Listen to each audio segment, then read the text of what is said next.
किया था कि बहुत जल्दी हमारे बीच में होगा, लेकिन कहीं ना कहीं डिले होता आया है और मुझे मालूम है अब डिले का कोई चांस नहीं है सर, क्योंकि जिस प्रकार से एक एटमॉस्फेयर हम लोगों को देखने मिल रहा है और वाकई में जो टाइम पीरियड बोला जा रहा है उस टाइम पे उससे पहले ही कंप्लीट हो रहा है कोई भी काम को अब। जी डेफिनेटली। तो सर मैं पहला क्वेश्चन जो है बूस्ट, जो कि आप सभी को मालूम है बूस्ट हमारे बीच में बहुत जल्द आएगा, तो सर बूस्ट का पीडीएफ हमें कब तक मिल सकता है, ये कोई आकलन हम कर सकते हैं? जी, अभी बूस्ट का पीडीएफ मैं आपको पहले पीडीएफ किस तरीके से बनता है उसका एक छोटा सा हिस्सा समझा देता हूँ, ठीक है, ताकि आपको समझ में आ जाए कि इतना जो टाइम लगा पीडीएफ बनाने के लिए वो किस लिए लगा और उसको अभी तक के रिलीज क्यों नहीं किया गया। ठीक है, तो देखिए, किसी भी पीडीएफ को पूरा अच्छी तरीके से समझने के लिए जरूरी है कि उसमें हर चीज डिटेल से डिस्क्राइब की जाए। ओके, अब इस डिटेल्स में क्या क्या चीजें आती है, सबसे पहले जो अपना बेसिक चीजें हैं जो हमें ऑलरेडी एएमएस सेशंस के थ्रू मिल चुकी है, जैसे लेवल का प्राइसेस क्या होगा, इसमें कौन सा मैकेनिज्म यूज होगा, स्पेसिफिक नहीं बट फिर भी हमें पता है कि इसमें एनएफटीज वगैरह ये सब यूज हो जाएगी। तो ये जो बेसिक डिटेल्स है ये ऑलरेडी एएमएस सेशन के लिए के थ्रू प्रोवाइड की गई, बट जो डिटेल्ड मैकेनिज्म है, जैसे किस तरीके से ये सभी चीजें एक साथ काम करेगी, इसको प्रॉपरली समझाना, विजुअल तरीके से बोलो या फिर एक्सप्लेनेशन टेक्स्ट के तरीके से बोलो, इसको परफेक्ट रखना बहुत जरूरी है। ठीक है, और मेटावेल जैसी कम्युनिटी बहुत बड़ी है। ओके, अब जैसे चैनल पे हम लोग पीडीएफ को अपलोड कर दिए, ओके, बट उस चैनल से हर एक व्यक्ति तक के वो पीडीएफ पहुंचने तक बहुत मेहनत लगती है। जैसे आप लीडर्स हो गए, जो लीडर्स है वो उनका अलग व्हाट्सएप ग्रुप होता है, हर कोई देखिए टेलीग्राम चैनल पे अवेलेबल नहीं रहता। ओके, तो जो लीडर्स है वो उस पीडीएफ को हर एक डाउनलाइन तक के पहुंचाते हैं, हर एक टीम लीडर तक के पहुंचाते हैं। जो छोटे लेवल पे लीडर्स रहते हैं उनको भी वो चीज प्रॉपरली पता चलती है और फिर आगे जो है वो हर यूजर को इसे डिस्ट्रीब्यूट किया जाता है। ओके, तो अभी इसमें कैसा है कि कोई गलती की गुंजाइश नहीं रहती। अगर छोटी सी भी मिस्टेक रह गई तो कैसा हो जाता है कि वो चीज वापस अपलोड करनी पड़ती है और फिर उतनी पूरी कम्युनिटी को वापस पहुंचने तक के बहुत टाइम लगता है। इसमें मिस इन्फॉर्मेशन या बोल सकते हैं आप कंफ्यूजन वगैरह, ये सब बहुत चीजें आती है। तो ये एक रीजन हो गया कि अभी तक की पीडीएफ को रिलीज नहीं किया गया है। ओके, और दूसरी चीज है कि हमारे कॉम्पिटिटर्स भी बहुत है, हमारे प्रोजेक्ट के बोलते हैं ना गलत चाहने वाले भी बहुत लोग हैं, तो उस चीज को कॉपी कर लेते हैं और उस बात का गलत इस्तेमाल किया जाता है। ये दूसरा रीजन है कि पीडीएफ को अभी तक के कंप्लीटली रिलीज नहीं किया गया। ओके, तो हमें जो लास्ट अपडेट मिला है वो ये है कि आने वाले हफ्ते के एंड तक के हमें बूस्ट का पीडीएफ मिल सकता है, गिवन दैट कि इसमें कोई चेंजेस ना हो। ओके, अभी इस अल्टीमेटम का हम दो मतलब निकाल सकते हैं। ये एक कि टीम जो है वो बहुत नजदीक पहुंच चुकी है, क्योंकि पीडीएफ जब रिलीज हो जाता है मतलब इसमें कोर लेवल पे कोई अपडेट्स अभी नहीं हो गए, सब कुछ सेट है। ओके, और दूसरा ये चीज हमें पता चलती है कि आने वाले समय में हमें इसका लॉन्च का अनाउंसमेंट भी जल्दी से देखने को मिल जाएगा। जी सर, नेक्स्ट क्वेश्चन वही था मेरा कि पीडीएफ मिलने के कितने दिन के अंदर हम बूस्ट लॉन्च की संभावना हो सकता है, संभावना कर सकते हैं कि हम लोग इतने दिन के अंदर रेडी हो, क्योंकि हमेशा से हमने देखा है कि जब भी पीडीएफ लाडो सर देते हैं बहुत लंबा समय नहीं देते कभी भी लॉन्च के लिए, क्योंकि कॉपी कैट जो होते हैं इसके लिए सर हम लोग कितने दिन का संभावना कर सकते हैं? अभी मैं आपको दिन तो नहीं बता सकता, बिकॉज अगेन ये डब्ल्यू बूस्ट जो है ये मार्केट में अभी तक ये आया नहीं है और एक नया कंसेप्ट है। ठीक है ना, अभी मैं आपको एक चीज बता देता हूँ कि कोई एक प्रोजेक्ट है उसको कॉपी करके बना देना बहुत इजी हो जाता है। ठीक है, उसको कोई भी कर सकता है, उसको बोलते हैं ना 1 महीने का काम आप 1 हफ्ते में या 2-4 दिन में कर सकते हैं। No, there is no difficulties. Okay, but अगर कोई चीज आप स्क्रैच से बना रहे हो, कोई नई चीज बना रहे हो, तो उसमें बनने का थोड़ा समय लग जाता है। ठीक है। तो जैसा कि मैंने आपको पहले ही बता दिया पहले सवाल के जवाब में कि जब बूस्ट का पीडीएफ लॉन्च हो जाएगा तो उसके बाद ज्यादा देर नहीं लगेगी बूस्ट को लॉन्च होने के लिए, बिकॉज इस बार टीम ने फैसला किया है कि जो भी चीज एक बार रिलीज हो जाए तो कोशिश की जाए कि वो अप टू डेट, उसमें कोई भी चेंजेस ना हो ऐसी रिलीज की जाए, ताकि जो इंफॉर्मेशन है वो सभी तक के एक साथ पहुंचे और बहुत सही पहुंचे, कहीं पे कोई कंफ्यूजन की कोई गुंजाइश ना बचे। Yes sir. नेक्स्ट क्वेश्चन की ओर आगे बढ़ते हैं सर। बूस्ट में सर कुछ पैसिव इनकम जैसा कुछ देखने को मिल सकता है क्या हमें? पैसिव इनकम जहां तक मुझे पता है कि जो बूस्ट का स्ट्रक्चर रहेगा अलग अलग, जैसे हमने देखा है कि सॉरी अपना S6 जो है, ओके, S6 जो है और S3 डायरेक्ट रेफरल बेस्ड है, ओके। S4 जो है उसमें हम पैसिव इनकम गिन सकते हैं जब आपकी टीम काम करती हो, बराबर। तो ऐसे ही बूस्ट में और बड़े स्ट्रक्चर्स हैं, S8 हो गया, जैसे S10 हो गया, ओके। तो इसमें हम देख सकते हैं कि जो हमारे को इनकम, जो पार्टनर हमें इनकम देगा वो हो सकता है कि हमारे से डायरेक्ट रिलेशन ना रखता हो। जैसे मैंने किसी को इनवाइट किया, किसी ने समझ लो मैं हूं, मेरे अंडर में कोई और बंदा है, ठीक है, अभी उसने किसी और बंदे को इनवाइट किया, अब उसके किसी टीम मेंबर ने किसी और को इनवाइट किया, तो ये आपका डायरेक्ट काम नहीं हो रहा है, ये आपको एज अ पैसिव इनकम मिल रही है। तो एक तो ये हो गया, ठीक है। दूसरी बात है जो आगे चल के रॉयल्टीज वगैरह के बेसिस पे जो हमें अर्निंग मिलेगी वो भी एक पैसिव इनकम हम कंसिडर कर सकते हैं। इसके अलावा भी पैसिव इनकम के जो सोर्सेस है वो हमें ऑफिशियल चैनल के थ्रू बता दिए जाएंगे कि कौन कौन से। अभी फिलहाल मैं इस पे उतनी एग्जैक्ट डिटेल्स नहीं दे सकता हूँ आपको, बिकॉज मुझे खुद को कंफर्म नहीं है इस चीज का। जी जी, पीडीएफ आने के बाद हम सभी को कंफर्म हो जाएगा उसके बारे में। डेफिनेटली क्योंकि इस बार स्ट्रक्चर जो है S30 का भी है, S14 का भी है, S6 भी है, S3 भी है, S2 भी है, तो चांसेस बनता है कि पैसिव इनकम ज्यादा बन सके। और दूसरा तरीका मुझे ये भी लग रहा है सर कि जो NFTs बनेंगे जब हम उसे सेल करेंगे तो वो भी एक पैसिव इनकम का तरीका बन सकता है, जो अगर आगे काम ना करना चाहे। हाँ बराबर, ये भी है, क्योंकि जो आप NFT बेचेंगे उसमें आप अपना स्ट्रक्चर भी साथ में बेचेंगे, तो जो सामने वाला है वो इस चीज को भी देखेगा कि आपको बना बनाया स्ट्रक्चर वगैरह सब मिल रहा है, तो जाहिर सी बात है कि उसकी प्राइस जो है वो आप ज्यादा रख के बेच सकते हैं, तो वो भी एक पैसिव इनकम बन जाएगा। नेक्स्ट सर, उसी बीच में जैसे क्या NFT बेचने पर टीम भी चले जाएगी? इसको थोड़ा सा स्पेसिफिकेशन यानी कि इसको थोड़ा स्पष्ट करेंगे। और दूसरा जो है इसी क्या पूरे स्ट्रक्चर के साथ वाला NFT सिस्टम खरीदेगा या इनकम वाउचर को ही सिस्टम खरीदेगा?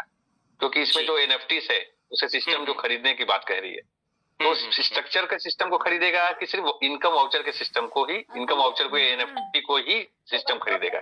ये थोड़ा सा ये पासपोर्ट NFT की बात हो रही है सर। हाँ समझा जी। तो अभी इसमें से जहां तक मुझे पता है कि कुछ NFTs जो है वो सिस्टम डायरेक्ट खरीद के आपको इंस्टेंट पे आउट देगा, और कुछ NFTs जो है वो आप मार्केट प्लेस के थ्रू ही बेच सकते हैं, ओके। और कुछ NFTs जो है वो आपको दोनों ऑप्शंस रहेंगे, मतलब मेजोरिटी ऑफ द NFTs तो आप डायरेक्ट या तो मार्केट प्लेस से बेच सकते हैं या तो आप सिस्टम के थ्रू बेच सकते हैं, बट जो स्पेसिफिक NFTs रहेंगे शायद ऐसा हो सकता है, मुझे इस चीज की कंफर्मेशन अभी फिलहाल नहीं है, बट आने वाले दिनों में जो AMS सेशंस होंगे या फिर PDF में इस चीज को क्लियरली डिफाइन किया जाएगा कि कौन से ऐसे NFTs है जो आप सिर्फ मार्केट प्लेस के थ्रू बेच सकते हैं या सिर्फ सिस्टम के थ्रू बेच सकते हैं। जी सर, नेक्स्ट क्वेश्चन की ओर आगे बढ़ते हैं सर। बूस्ट आने पर हमारे CS में तो उछाल देखने को मिलेगा सर, मगर बूस्ट लॉन्च के बाद डंप ना हो इसके लिए सिस्टम किस तरीके से बैकअप प्लान बना रहा है? जैसे कि बोल सकते हैं स्टेकिंग हो या और कोई भी कुछ लाए ऐसा कि हमारा जो CS है उस पर बहुत बड़ा पंप और डंप, जो डंप देखने को मिलता है वो ना देखने को मिले। बराबर देखिए, सबसे पहले तो मैं यही कहूंगा कि जो प्राइस बढ़ता है और जो प्राइस घटता है वो किसी भी क्रिप्टो करेंसी का एक नॉर्मल हिस्सा है, ठीक है ना। क्योंकि जैसे प्राइस बढ़ता है वो हम कम्युनिटी वाले समझते हैं कि हाँ, ये अभी जो प्रोडक्ट है वो लॉन्च होने वाला है, उसके लिए सभी लोगों को सेस की जो रिक्वायरमेंट है वो बहुत ज्यादा रहेगी, तो ऑब्वियसली प्राइस ऊपर जाने वाला है। हम कम्युनिटी के जो लोग रहते हैं वो बाय करते हैं। बट जब प्राइस ऊपर जाने लगता है तो मार्केट का भी अटेंशन ग्रैब हो जाता है, ठीक है ना। जिनको जो कम्युनिटी में नहीं रहते और जिनको प्रोजेक्ट से कोई लेना देना नहीं होता है, वो सिर्फ बढ़ते कॉइन को खरीदते हैं और तुरंत बेच देते हैं।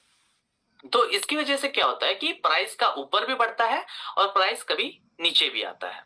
ओके, लेकिन हमें ये देखने को मिला है कि जो प्राइस का ओवरऑल ग्रोथ पोटेंशियल है, अब कोई भी करेंसी रहता है, उसका अगर कोई पीछे यूटिलिटी ना हो तो उसे मीम करेंसी कहा जाता है, या तो फिर और दीगर उसके नाम रहते हैं, ठीक है। उनका कैसा रहता है, हाइप बेस्ड रहता है, वो बढ़ता है, घटता है और कभी कभार गायब हो जाता है, ठीक है। लेकिन हमारा जो CES कॉइन है ये एक यूटिलिटी टोकन है पूरे कम्युनिटी के अंदर, ठीक है। तो इसका जो ओवरऑल ग्रोथ पोटेंशियल है, जितने प्रोडक्ट्स हम लाने वाले हैं, जितना प्रोडक्ट्स मेटावेल लॉन्च करने वाला है, उसके हिसाब से हमें इस चीज का अंदाजा मिल सकता है कि इसका जो डाउनफॉल है वो बहुत जल्द खत्म होने वाला है। ओके, जो हम प्राइस का जो डिक्लाइन देख रहे हैं वो। और स्टेकिंग जैसा आप बोल रहे हैं, तो स्टेकिंग और फार्मिंग भी प्लान ऑलरेडी टीम ने किया था, बट उस चीज को होल्ड पे रखा गया है ताकि सही टाइम पे लॉन्च किया जाए इसको और इसका बेनिफिट सभी उठा सके। और इसके अलावा हम देखेंगे कि बर्निंग मैकेनिज्म भी है जो अभी तक के सिस्टम में नहीं था। बर्निंग मैकेनिज्म भी बहुत अच्छी तरीके से, मैं तो बोलता हूँ, टीम ने डिजाइन किया है, जिससे CES का जो ग्रोथ है वो बहुत ज्यादा बोलते हैं ना, एक स्ट्रॉन्ग ग्रोथ होगा उसका। यस, नेक्स्ट सर आगे बढ़ते हैं। जैसे कि हमारा जो कॉइन है, कॉइन मार्केट गैप में तो है, लेकिन कहीं ना कहीं अभी तक वो वेरिफिकेशन नहीं हो पाया उसका पूरी तरीके से। तो उसके लिए सिस्टम क्या कर रही है कि ताकि जल्द से जल्द वेरीफाइड हो जाए? बराबर। जो मैं आपको बता दूं कि जो कॉइन मार्केट कैप का रिक्वायरमेंट्स था कि आपको ये सभी डिटेल सबमिट करने हैं, वो सारी चीजें टीम ने ऑलरेडी सबमिट कर चुकी है कॉइन मार्केट कैप के टीम को, ठीक है। अभी ये उनके वेरिफिकेशन के ऊपर डिपेंड करता है कि वो कितना जल्दी इस प्रोसेस को वेरीफाई करते हैं, कंप्लीट करते हैं, और जो है वो जो वेरीफाइड बैच आता है CMC का, वो अप्रूव कर देते हैं। Yes. अब इसमें कुछ दिन भी लग सकते हैं, कुछ हफ्ते भी लग सकते हैं, कुछ महीने भी लग सकते हैं, depending on the size of the project. ये चीज मैंने कॉइन मार्केट कैप के ऑफिशियल वेबसाइट पे भी पढ़ी है कि जो वेरिफिकेशन का टाइमिंग है वो कुछ दिनों से लेके कुछ महीनों तक के भी जा सकता है, कि डिपेंडिंग कि तुम्हारा प्रोजेक्ट जो है वो कितने बड़े स्केल का है। अभी मेटावेल जो है, मैंने पहले भी कहा है कि मेटावेल जो प्रोडक्ट्स लाता है वो किसी की कॉपी नहीं होती, वो हमेशा एक नया प्रोजेक्ट लेकर आता है और एक यूनिक प्रोजेक्ट लाता है। तो इसे इस चीज को पूरा वेरिफिकेशन करना, इसमें ज्यादा समय लग सकता है। अभी हमारे और आपके सामने सिर्फ CES के कुछ ही यूजेस दिख रहे, जैसे कि WDEX हो गया, WDEX पे आप ट्रेड कर सकते हैं, TNS में यूटिलाइज होगा, आगे चल के जो है अपना बूस्ट प्रोग्राम है उसमें यूटिलाइज होगा। लेकिन टीम ने ऑलरेडी इसका इन डेप्थ पूरा एक प्लान बना के रखा है कि किस चीज में कब कहाँ इंटीग्रेशन किस तरीके से होगा। जैसे कि अभी हमें लास्ट अपडेट में ये भी पता चला कि पॉलीगॉन सोलाना एक ब्रिज आने वाला है। तो आपको क्या लगता है कि ये चीज उसमें लाइक CES का जो स्मार्ट कॉन्ट्रैक्ट है उसमें ऑलरेडी एंटर्ड नहीं रहेगी? रहेगी, डेफिनेटली रहेगी। ओके, तो ये सारी चीजें उसको बहुत वास्ट बना देती है। हम और आप भले से ये चीज देख ना पाए, हमको लगता है कि हाँ 3 यूटिलिटीज है खाली, तो ये जल्दी से वेरीफाई हो जाना चाहिए। हम फटाफट इसको दूसरे कॉइन से कंपेयर करने लग जाते हैं कि अरे ये कॉइन मार्केट कैप पे लिस्ट भी हो गया, वेरीफाइड भी हो गया। तो ऐसा नहीं है। अब बहुत सारी चीजें जो रहती है वो टीम को पता रहती है किस चीज में टाइम लग रहा है, वो सारी चीजों को देख के चलते हैं। बराबर। Yes sir, yes. Next sir आगे बढ़ते हैं। तो बूस्ट के ऊपर ही बहुत सारी बातें आ रही है, जैसे बूस्ट में क्या न्यू रिफरल सिस्टम रहेगा ये फाइनल है या प्रीवियस स्ट्रक्चर पे ही काम होगा सर? बूस्ट एक कंप्लीटली नया स्ट्रक्चर लेकर आएगा, ये चीज कंफर्म्ड है। यानी कि सभी को नए रेफरल लिंक से ही एंटर करना पड़ेगा? यस डेफिनेटली, सभी को नए रेफरल लिंक के साथ रजिस्टर करना होगा। लेकिन कैसा है कि जो लोग चाहते हैं कि अपने अपलाइन के साथ ही बने रहे, बिकॉज देखिए सिस्टम में ऐसे भी लोग बहुत है जिनको हमारे पास मतलब हम काम करते हैं तो हमें रिक्वेस्ट बहुत आती है कि हमारे अपलाइन ने ये कर दिया, हमारे अपलाइन ने वो कर दिया। तो ऐसे इसमें क्या हो जाता है कि आगे कंटिन्यू काम करना बहुत डिफिकल्ट हो जाता है। ये चीज जो हमारे वर्किंग लीडर्स है, जो लोग इस पे काम करते हैं, अपना फील्ड वर्क करते हैं, इन सभी के लिए एक एज अ अपॉर्चुनिटी भी है कि जो लोग इधर उधर बिखरे हुए हैं वो उन सभी लोगों को साथ में इकट्ठा करके एक बूस्ट में लेकर आए, ताकि जो कंपाउंडेड इफेक्ट है वो हमें देखने मिले। जी सर, क्योंकि बहुत सारे लोगों के वॉलेट भी कॉम्प्रोमाइज है, इस वजह से वो काम नहीं कर पा रहे सही तरीके से। और दूसरा बहुत सारे लोगों के लीडर्स भी गायब हो चुके हैं। बराबर। अगर ओल्ड स्ट्रक्चर रहे तो क्या होगा कि उन लोगों को दिक्कतें आएगी जो काम कर रहे हैं और उनको हेल्प नहीं मिल पा रहा है। जी बराबर बराबर। और जो हमारे यहाँ पे एक चीज को मैं ऐड करना चाहूंगा सर, कि वो एक रिक्वेस्ट है कि अगर हम लोग जब भी लिंक पेस्ट करें जी, यानी कि टीम की तरफ से जब भी लिंक आए तो ये प्रीफर करें कि सबसे पहले एटलीस्ट लीडर्स को मिल जाए, ताकि वो सही तरीके से अपने लोगों को सही तरीके से एक्टिवेट करा पाए। क्योंकि क्या होता है जब भी लिंक पेस्ट होता है तो एक होड़ समझ जाता है। बराबर। उस समय क्या होता है कई लोग यहाँ से वहां से यहाँ कोई भी लिंक में ऐड करके कभी गलतियों से वो इधर उधर चले जाते हैं। तो इस चीजों को थोड़ा सा अगर आप टीम से बात करके लीडर्स को थोड़ा सा प्रेफरेंस दे तो ये अच्छा होगा सर। जी जी जी जी, मैं कोशिश करता हूँ कि जो टीम है मैं उन तक ये आपका जो सजेशन है ये पहुंचा दो, क्योंकि ये भी एक बहुत अच्छा सजेशन है। अगर हम दूसरे लोगों को देख रहे हैं कि उनका अपलाइन अगर जा चुका है, उनकी हेल्प करना चाहते हैं, तो जो एग्जिस्टिंग अपलाइंस है उनकी भी कहीं ना कहीं थोड़ी मदद हो जानी चाहिए। ऐसा ना हो जाए कि जो हमारे एक्टिव वर्किंग लीडर्स है उनको किसी परेशानी का सामना करना पड़े। सर बहुत सारे लोगों को एक नेक्स्ट क्वेश्चन की ओर आगे बढ़ते हैं। बहुत सारे लोगों को डाउट है कि हम बूस्ट के इनकम को इंस्टेंट विड्रॉल कर पाएंगे या नहीं कर पाएंगे, या उसमें समय लगेगा? इंस्टेंट विड्रॉल कर पाएंगे। बोलिए। ओके, नहीं इंस्टेंट विड्रॉल कर पाएंगे या नहीं कर पाएंगे, क्योंकि ये बहुत सारे लोगों के डाउट्स है। एनएफटी फॉर्म में होगा, और एनएफटी फॉर्म में होगा तो जब तक हम उसे सेल नहीं करेंगे तब तक वो इनकम आएगा नहीं हमारे पास में। बराबर बराबर। नहीं तो इंस्टेंटली जब बूस्ट लॉन्च होगा तो सिस्टम जो है वो बाय डिफॉल्ट एक ऑप्शन देगा आपको। मतलब जो जैसा कि दो तरीका है अपना एनएफटी बेचने का, एक सिस्टम के थ्रू है और एक मार्केट प्लेस के थ्रू है। तो जब बूस्ट लॉन्च होगा तो सिस्टम के थ्रू वाला जो ऑप्शन रहेगा वो बाय डिफॉल्ट इनेबल्ड रहेगा। Okay, thank you sir. जी नेक्स्ट सर आगे बढ़ते हैं। क्या डब्ल्यू बूस्ट को हम शॉर्ट टर्म प्लान समझ के चले या इसको लॉन्ग टर्म विजन या लॉन्ग टर्म प्लान देख के चले? ये टर्म मतलब किस तरीके से, हमें समझा नहीं। यानी कि कई लोग सोचते हैं कि ये कुछ दिन में आया, जैसे हाइप बना, उसके बाद फिर से इस पे काम करना मुश्किल हो जाएगा। ऐसा तो नहीं है, क्योंकि इस पे डेवलपमेंट आगे चलता रहेगा। बराबर, डेफिनेटली। देखिए ये चीज ना मैंने टीएनएस में भी बहुत लोगों को कंप्लेन करते हुए सुना है कि टीएनएस जो है वो पुराना हो गया है और दूसरे मार्केट में प्रोडक्ट्स जो है वो बहुत अलग अलग आ रहे हैं। ठीक है, तो मैं लोगों का अटेंशन जो है वो इस तरफ खींचना चाहता हूँ कि जो नए प्रोडक्ट्स पे आप देख रहे हो मार्केट में, वो उनका बेसिस क्या है। उनका बेसिस भी तो यही है ना कि आपको पहले टीम बनानी होगी, बराबर के नहीं? तो वही चीज आप लोग यहाँ क्यों नहीं समझ पा रहे? आप टीएनएस को मतलब किस रीजन की वजह से आउटडेटेड समझ रहे? बिकॉज टीम ने तो ऑलरेडी कंफर्मेशन देके रखा है कि टीएनएस में और बदलाव आने वाले हैं। अभी हम एक नया गेम जो है वो बूस्ट में हमें देखने मिलेगा और फिर वो बाद में टीएनएस में भी इंटीग्रेट किया जाएगा। फिर उसके बाद में और बहुत सारी चीजें हैं जो रिस्टोर होना बाकी है, जैसे अपना रॉयल्टी पेमेंट्स हो गया, फिर यूनाइटवर्स हो गया। तो ये सभी चीजों को एक साथ जब लाया जाएगा तो डेफिनेटली ग्रोथ जो है लॉन्ग टर्म जो हम बोलते हैं वो इसी चीज की वजह से आएगा। Yes sir. नेक्स्ट सर आगे बढ़ते हैं। क्या मार्केट प्लेस भी डब्ल्यू बूस्ट के साथ ही आएगा, क्योंकि उसके बिना तो हम ट्रेडिंग नहीं कर पाएंगे? जी, जैसा कि मैंने कहा एनएफटी के ट्रेडिंग होंगे सर, जी उसको जी लेके। जी जी जी जी।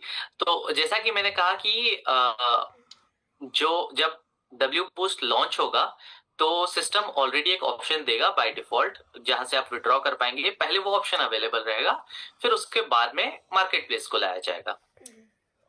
जी जी सर, H1 को लेकर जो बात हो रही थी कि H1 में सर CS की स्टेबिलिटी के लिए और कोई प्रोग्राम आने वाले हैं या उसके ऊपर कुछ फोकस्ड है टीम की H1 के अंदर में, या इस क्वार्टर में कुछ ऐसा प्लानिंग है? हम देखिए मैं आपको बता देता हूँ कि अभी तक की जितनी इंफॉर्मेशन अवेलेबल है उसमें हमें ये पता है कि अभी जनवरी में हमें एकेडमी का लॉन्च देखने को मिलेगा। जो बैलेंस माइग्रेशन था वो तो ऑलरेडी हमने शुरू कर चुका है, अभी 3 महीने में वो भी कंप्लीट हो जाएगा।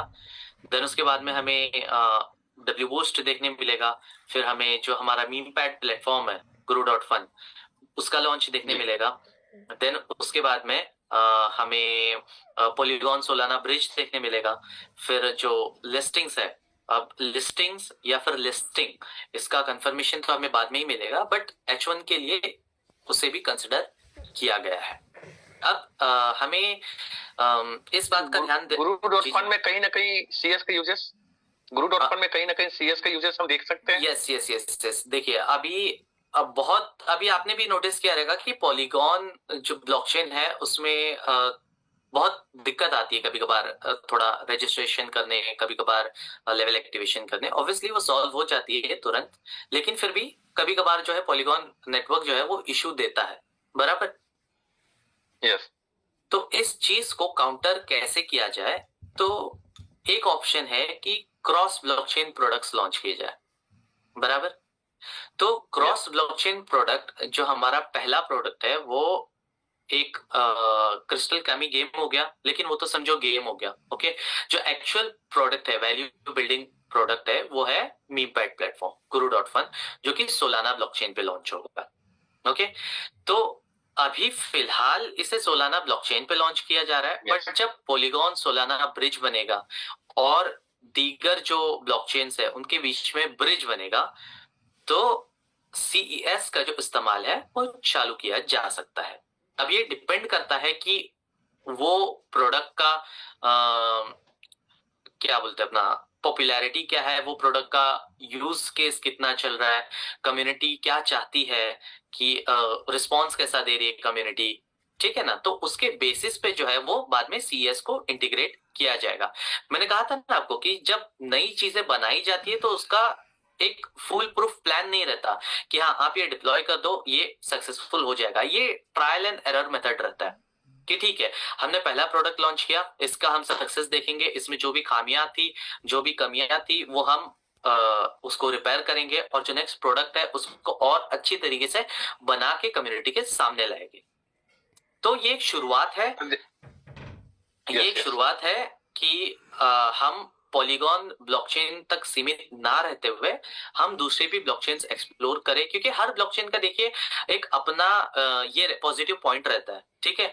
कोई अगर गेम्स लॉन्च करने हैं तो कोई ब्लॉकचेन जो है वो ज्यादा गेम डेवलपमेंट की तरफ इंक्लाइंड रहती है, कोई ब्लॉकचेन जो रहती है वो पेमेंट सिस्टम्स की तरफ ज्यादा इंक्लाइंड रहती है, ठीक है। जैसे XRP ब्लॉकचेन हो गया, आपने सुना रहेगा कि वो जो है वो पेमेंट्स वगैरह के लिए ज्यादा यूज की जाती है। तो ऐसे हर एक ब्लॉकचेन का एक पॉजिटिव पॉइंट रहता है और हर एक ब्लॉकचेन का एक नेगेटिव पॉइंट रहता है। अभी हमें क्या करना है, क्योंकि हम एक प्लेटफॉर्म बना रहे जो ब्लॉकचेन्स पर काम करता है, हम क्या कर सकते हैं कि इन सभी ब्लॉकचेन्स के जो भी पॉजिटिव पॉइंट्स हैं उनको उठा करके अपने प्रोजेक्ट में इस्तेमाल कर सकते हैं। और ये चीज इनेबल कब से होना चालू हो जाएगी, जब हमारा मार्केट प्लेस लॉन्च हो जाएगा, क्योंकि मार्केट प्लेस एक एंट्री पॉइंट है जहां से हम सभी ब्लॉकचेन्स को एक्सेस कर पाएंगे हमारे सिस्टम में। सर एकेडमी से भी हम लोगों को बहुत हेल्प मिलेगा सीखने के लिए हर एक चीजों को।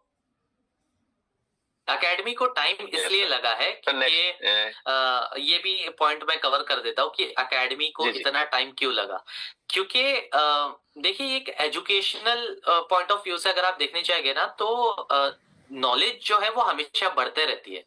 आज से 3 महीने पहले जो इंफॉर्मेशन थी वो कई गुना बढ़ चुकी है आज के टाइम में अगर हम देखेंगे तो। ठीक है, और किसी चीज को एक प्रॉपर समझाने का अगर तरीका हम ढूंढने जाते हैं तो वो एक सही तरीके से ये होना चाहिए, स्ट्रक्चर्ड होना चाहिए कि हाँ पहले इंसान वो समझे फिर ये समझे। और क्योंकि आपने देखा रहेगा कि इंडिया में ब्लॉकचेन का एजुकेशन भी जो है वो उतने अच्छी तरीके से डेवलप नहीं है। तो अगर टीम भी लाना चाहती है कि हर लैंग्वेज में एकेडमी को लॉन्च किया जाए तो कहीं ना कहीं थोड़ा समय लग जाता है कि सारे मटेरियल्स जो है वो खुद से बनाकर फिर उन्हें अलग अलग लैंग्वेज में ट्रांसलेट करके सभी तक पहुंचाया जाए। जी सर, नेक्स्ट मैं आगे बढ़ता हूँ कि सर टीएनएस को लेके बात कर रहे थे हम लोग, तो टीएनएस में जो आगे डेवलपमेंट है जिससे कि टीएनएस की पॉपुलैरिटी बढ़ेगी, टीएनएस पे भी फोकस होगा, तो उसको लेके हम कब तक सोच सकते हैं कि वो कब तक डेवलप हो जाए? जी, जैसा कि मैंने कहा कि टीएनएस में अभी एक टीम गेम लाने का भी प्लान कर रही है जिससे लोगों को भी बहुत बेनिफिट होगा। जो पहले बूस्ट में लॉन्च होगा फिर टीएनएस में लॉन्च होगा, फिर इसके साथ ही मैंने कहा कि रॉयल्टी प्रोग्राम जो है उसको भी रिस्टोर किया जा रहा है और हाँ रॉयल्टी प्रोग्राम जो है उसको भी रिस्टोर किया जा रहा है नए मैकेनिज्म के साथ में। तो ये सभी चीजें कहीं ना कहीं टीएनएस से जुड़ी हुई रहेगी। तो ऐसा नहीं है कि टीएनएस को पीछे छोड़ दिया जा रहा है, टीएनएस भी साथ में डेवलप किया जाएगा और जो बाकी के प्रोडक्ट्स है उन्हें भी साथ में डेवलप किया जाएगा। जी सर, हम इस बात को तो हमेशा सुनते आया आप लोगों से भी, लेकिन क्या होता है ग्रुप्स में हम देखे होंगे नेगेटिविटी के पीछे वो छिप जाता है। जी, अब जैसे कि हम आपस में बात कर रहे हैं और आपके मुंह से जो बोलते हैं ना, लिखा हुआ और बोल के सुनना, बराबर, इसमें फर्क होता है। तो टीम क्या होता है जब सुनता है तो उससे कंफर्मेशन हो जाता है कि वाकई में टीएनएस में अच्छे डेवलपमेंट आ रहे हैं, बराबर जो हमारे लीडर्स बताते हैं कि डेवलपमेंट आ रहे हैं। एक गेमिंग प्लेटफॉर्म की तरह आने वाले समय में हमारे प्रोजेक्ट्स दिखेंगे और बहुत अच्छे डेवलपमेंट्स आ रहे हैं जिससे कि 2026 में हमें एक अच्छा उछाल भी देखने को मिलेगा। जो हमारी मेहनत है उसे वाकई में सक्सेस जो है वो मिलेगा हम सभी को।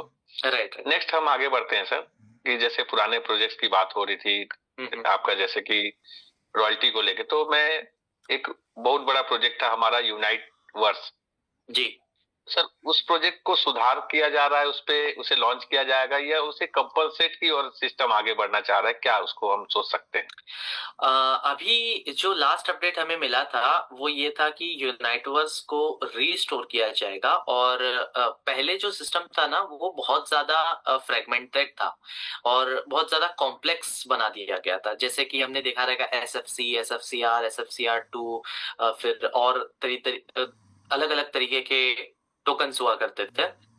इस बार टीआर टोकन्स था जो कि जी जी जी जी, लेकिन वो शायद से टीएनएस में था ना टीआर टोकन। जी टीएनएस में था और यूनाइट वर्स में हमारा वो था माइनिंग था, बिटफोर्स था, क्वांटम और बराबर। तो ये सब था, बहुत ज्यादा कॉम्प्लेक्स हो गया था। अभी इंडिया में देखिए जितने नेटवर्किंग कम्युनिटी है जो नेटवर्किंग करना चाहते हैं और जो लोग नेटवर्किंग से पैसा कमाना चाहते हैं वो उनके लिए ब्लॉकचेन एक नया कॉन्सेप्ट है। अगर हम चाहते हैं कि हम दूसरे एमएलएम या फिर जो दूसरे नेटवर्किंग लीडर्स है उनको भी हमारे साथ ज्वाइन करें तो उनके लिए वो चीज समझना जो है वो बहुत मुश्किल हो जाएगा कि अरे एक तो ब्लॉकचेन और ऊपर से इतने सारे उसमें नई नई चीजें, इसका ये मतलब उसका वो मतलब।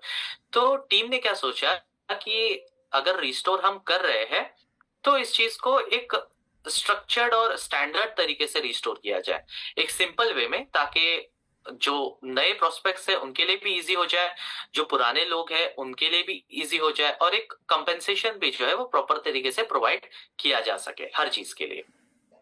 यस सर, और क्योंकि हमारे लगभग चीजें तो रिस्टोर हो चुका है सर, सीएस हो चाहे अपने टीएनएस हो, आगे हम देखेंगे कि यूनाइट वर्स भी रिस्टोर हो जाएगा, रॉयल्टी तो रिस्टोर प्रोसेस मेरे ख्याल से 90% कंप्लीट हो चुका होगा जी, मुझे लगता है, क्योंकि आने वाले समय में रॉयल्टी भी हम देख पाएंगे। तो वाकई में सर लाडो सर हैं तो हम लोगों का जो भरोसा है कि हमें हमारा जो पैसे जो लगे हुए हैं, चाहे टीम जो वर्क किया हुआ है, उसे कंपनसेट जरूर मिलेगा और एक अच्छा कंपनसेशन मिलेगा जिससे कि उन्हें ऐसा ना लगे कि हम ठगे हुए महसूस करें। ऐसा ना लगे कभी। बराबर बराबर। नहीं, और मैं आप सभी को एक ये बात बता दूं कि जो इंफॉर्मेशन मैं आपको दे रहा हूँ या आपके जो लीडर्स आपको देते हैं, ये उनके खुद के मन की इंफॉर्मेशन नहीं रहती है। आपके लीडर्स भी जो रहते हैं वो हमारे से कंफर्म करके देते हैं आपको इंफॉर्मेशन, और जो इंफॉर्मेशन एडमिन्स प्रोवाइड करते हैं वो टीम से कंफर्म करके देते हैं। ठीक है, तो कहीं ऐसा नहीं है कि कोई अपने मन से बात यहाँ पे कर रहा है। जो आपको मैंने यूनाइटर्स वगैरह के बारे में जितना भी बताया, जो आपको डब्ल्यू बूस्ट वगैरह के बारे में बताया, ये सभी चीजें मुझे टीम की तरफ से मिली है। और टीम में कौन आता है? जो हमारे जो प्रोडक्ट मैनेजर्स होते हैं, जो सीएमओ होते हैं, और यहाँ तक कि कुछ सवालों के जवाब जो है वो लाडो सर ने खुद प्रोवाइड किए हैं। तो ऐसा नहीं है कि मैं आपको बता रहा हूं तो मैं अपने मन से बता रहा हूँ। ये आप समझ सकते हैं कि इंफॉर्मेशन जो है वो टीम की तरफ से दी गई है। Yes sir. तो नेक्स्ट सर आगे बढ़ते हैं। जैसे कि सभी को मालूम है कि समय समय पे हमें फिजिकल मीट लास्ट ईयर में मिले लाडो सर का। राइट।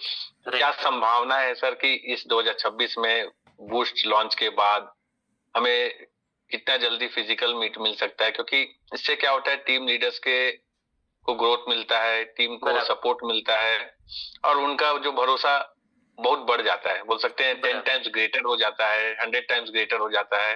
और वो फिजिकल मीट करके आने के बाद में अपनी टीम को बहुत अच्छे तरीके से लीड कर पाते हैं। तो इसके लिए क्या प्लानिंग है सर आगे? टीम जो है वो प्लान कर रही है लीडर्स लोग के साथ में एक मीटिंग रखने का। अभी वो ऑनलाइन मीटिंग रहेगी या फिर फिजिकल मीटिंग रहेगी, इसका तो मुझे कंफर्मेशन नहीं है, बट एक इवेंट बहुत जल्दी आने वाला है लीडर्स के लिए। यस सर, जहां तक मुझे खबर मिला था कि फिजिकल मीट भी बहुत जल्दी प्लानिंग किया जा रहा है इसको लेके, तो मैंने एक क्वेश्चन रखा कि अगर फिजिकल मीट मिल जाए टॉप लीडर्स को, जो लास्ट ईयर हमने देखा वो एक बोलते ना, ऐसा नहीं है कि वो लास्ट ईयर हो गया, हमें आगे भी देखने मिलेगा। बट ये सब चीज के लिए कैसा है कि एक प्रॉपर प्लानिंग चाहिए होती है। और लाडो सर, क्योंकि वो एक बोलते हैं ना कि वो एक ही काम नहीं करते, वो उनके सर पे दो दो कंपनीज है और अलग अलग चीजों में मशरूफ रहते, तो उनको भी एक प्रॉपर टाइम निकालना, तो वो सारी चीजें मैनेज होनी चाहिए। तो उसके बाद लेकिन डेफिनेटली आगे आने वाले समय में हमें इवेंट्स जो रहेंगे, ऑनलाइन बोलो ऑफलाइन बोलो, तो ये जरूर देखने हमें मिलेंगे। जी सर। तो सर बहुत अच्छा रहा आपके साथ में बात करके, और मैं चाहूंगा सर एक शॉर्ट स्पीच आपका चाहूंगा कि बूस्ट को लेके हम किस प्रकार से प्लानिंग कर सकते हैं और किस प्रकार से हम तैयारी करें कि बूस्ट में एक अच्छा टीम बना सके। आपके एक छोटा सा स्पीच चाहूंगा आपसे, जिससे कि हम तैयारी कर सके टीम के साथ में। जी जी जी, बिल्कुल बिल्कुल। अभी फील्ड लेवल पे अब मैं आपको बता देता हूँ कि मैं इतना जो हम लोग जितने भी एडमिनिस्ट्रेटर्स हैं वो टेलीग्राम पे ऑनलाइन रहते हैं कॉन्स्टेंटली, जो भी कम्युनिटी के क्वेश्चंस रहते हैं उनको रिप्लाई करते हैं। बट कहीं ना कहीं मेरे दिल में आप लोगों के लिए सबसे ज्यादा रिस्पेक्ट रहती है जो लोग फील्ड वर्क करते हैं, बिकॉज इस चीज का कि किस तरीके से तैयारी करनी चाहिए, इस सवाल का जो जवाब है ये आप लोग खुद बनाते हैं। जो लीडर्स हैं, बड़े बड़े लीडर्स हैं, आप हो गए, और जो आपकी टीम में जो लोग एक्टिवली काम करते हैं, सभी लीडर्स हो गए, वो खुद इस सवाल का जवाब बनाते हैं कि तैयारी किस तरीके से होनी चाहिए। और कहीं ना कहीं मेरा मानना है कि इंडिया की जो टीम है वो एक बार सेट कर देती है कहीं पे भी जाओ तो, कि तैयारी अगर आपको करनी है तो इस तरीके की होनी चाहिए। ओके, तो ये मैं अपने दिल में एक रिस्पेक्ट है, एक अप्रिसिएशन है कि आप लोग जो काम करते हैं वो एक नेक्स्ट लेवल का काम है, और आप जैसा काम कोई कर नहीं सकता है किसी और प्रोजेक्ट में। So that hats off, congratulations to you. जी सर, क्योंकि सर बहुत सारे लीडर्स, मैं आप यही बताना चाहूंगा, बहुत सारे लीडर्स सिर्फ ऑनलाइन काम करते हैं, लेकिन हमारी टीम में ये है मैक्सिमम लीडर्स ऑफलाइन काम करते हैं। मैक्सिमम कि समझ सकते हैं 99% लोग। और हमारे जो सीनियर है मिस्टर शशि कुमार सर, आप बखूबी जानते हैं उनको, पहले से भी जानते हैं जी। और वो हमेशा से ऑफलाइन पे भरोसा किए बराबर। टीम को लीड कैसे करना है, वो हमेशा हमें हेल्प किए, और जहां भी उनकी जरूरत होती है वो हमेशा हमें सपोर्ट करते हैं। तो बराबर। मैं चाहूंगा सर कि शशि सर, अगर आपके भी कोई क्वेश्चंस हो और आप भी इंटरेक्ट करना चाहते हैं मुआज सर से, तो आप इंटरेक्ट कर सकते हैं sir. Shashi sir. Muaz sir नमस्कार। शशि भागल। नमस्कार नमस्कार सर, कैसे हैं आप? जबरदस्त, बहुत अच्छे। जय बेटा बेल। जय बेटा बेल। सबसे अच्छी बात क्या सर कि आपने आज हमारी टीम के लिए समय दिया, और मुझे जहां तक दिल से इच्छा है कि आपका ऐसे ही समय मिलता रहे, ये सबसे पहले कमिटमेंट चाहेंगे आपसे हम। Definitely definitely. देखिए, मेरे पास जब भी पॉसिबल होगा मैं आपसे कांटेक्ट करूंगा, आप मेरे से कांटेक्ट करना, और जब भी पॉसिबल रहेगा मैं आ जाऊंगा मीटिंग के लिए। कैसा रहता है ना कि अभी हमने देखा कि बैलेंस माइग्रेशन स्टार्ट हुआ तो हमें बहुत रिक्वेस्ट आई थी, बहुत रिक्वेस्ट आई थी, और ये माइग्रेशन शायद से जल्दी लॉन्च हो जाता या ऐसा कुछ मुझे कंफर्म नहीं था, इसलिए मैंने संजय सर को जो है डेट बताई नहीं थी, बट बोला अभी लॉन्च होकर 1 हफ्ता हो जाएगा तो चलिए टाइम निकाल के दे देते। मैं अभी रेडी होके बैठा हूँ, मुझे जाना है मेरे दोस्त के वलीमे में। चलिए, मैं भी ज्यादा समय आपसे नहीं लूंगा। मैं भी सर थोड़ी सी और क्लियर करना चाह रहा हूँ। ऐसे तो संजय जी एंड टीम ने सारी सवाल आपसे करी और आपने परफेक्ट उसका जवाब दिया। सर जी जी। अपना जो रॉयल्टी एनएफटी जो पहले था हम लोग का, जिसमें 7 तरह की रॉयल्टी थी, ठीक है, तो उस रॉयल्टी का जो फीचर्स है वो तो वहां से निकला है, अपना टीएनएस, यानी टीएनएस केबल टेक्टाइल से निकला है। बराबर। तो वो जो हम लोग का रॉयल्टी प्रोग्राम था, उसके लिए तो फंड ऑलरेडी टीएनएस से ऐड हो रहा है, जमा हो रहा है। बराबर। तो तब लाडो सर से ऐसा रिक्वेस्ट नहीं कर सकते कि भाई जब फंड जमा हो रहा है तो जितना फंड है उतना ही बांट दो भाई। कुछ तो लोगों के चेहरे पे हंसी आए। बराबर बराबर। क्योंकि वो फंड तो टीएनएस के अंदर अगर 10% कट रहा है तो वो तो हम लोग का फंड है। बराबर। तो लाडो सर क्यों रख रहे हैं उसको? बांट दीजिए भाई, जिसके हिस्से में कितना है। नहीं नहीं नहीं, लादो सर नहीं रख रहे हैं, वो स्मार्ट कॉन्ट्रैक्ट में स्टोर किया गया है। और जैसा कि मैंने बताया कि रॉयल्टी मैकेनिज्म जो है वो एक नए मैकेनिज्म के साथ हमें देखने मिलेगा, क्योंकि पहले जो रॉयल्टी डिस्ट्रीब्यूट की जाती थी वो शायद से टीएनएस मतलब जो टेक्टाइल प्रोग्राम्स थे, जो मैट्रिक्स था, सिर्फ उसी के थ्रू जो रॉयल्टी है वो की जाती थी, और बूस्ट तभी लॉन्च नहीं हुआ था। लेकिन अभी हमें देखने मिल रहा है कि बूस्ट पहले लॉन्च हो रहा है। ओके, तो हो सकता है कि हमें एक अपडेटेड मैकेनिज्म में टीएनएस और बूस्ट दोनों इंक्लूड करके मिला दिखाया जाए, या फिर हो सकता है उससे पहले यूनाइटवर्स भी आ जाए। तो चीजें जो मेन कंक्लूजन है बात का वो ये है कि हमें एक नया मैकेनिज्म के साथ देखने मिलेगा। ओके, और बहुत सारी चीजें जो है वो आ रही है रॉयल्टी रिस्टोर होने से पहले। तो जो लोगों ने अभी तक के काम किया है, आई एम डेफिनेटली श्योर कि लादो सर उनको कंसिडर करेंगे, और जो उनका करस्पॉन्डिंग रॉयल्टी बनता है वो उन्हें प्रोवाइड किया जाएगा। No problem. हम तो लाडो सर पे फेथ करके आज 2020 से हम लोग काम कर रहे हैं लाडो सर के साथ। जी जी जी जी। स्टेडियम के समय से काम कर रहे हैं, इसलिए फेथ तो बहुत ज्यादा है। क्योंकि 5 से 5.5 साल के दरमियान में कितने बार उतार चढ़ाव आया, लेकिन ना उन्होंने साथ छोड़ा ना हमने साथ छोड़ा, लगातार उसको पकड़े रहे।